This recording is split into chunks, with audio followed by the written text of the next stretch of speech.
शायकीन cricket इस मामले में बहुत क्यूरियस हैं कि बाबर आजम की शादी कब होगी। देखिए, एक अच्छा सवाल है ये। मेरे ख्याल से 31-32 साल का है।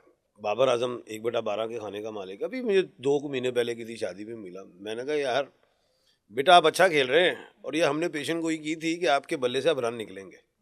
अच्छा, बाबर आजम के ना इधर तिल है, लेकिन वो लेफ्ट साइड पे है। इसका मतलब होता है जरा दिल दा टुट जाना, किते दिल डुल ना टुट गया होवे, लेकिन चलो हो भी जावे खैर है।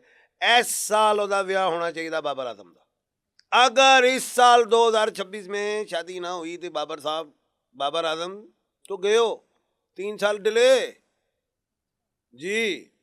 और बाबर आजम के लिए अल्फाबेट बताने लगा हूं शादी के। लिख लो,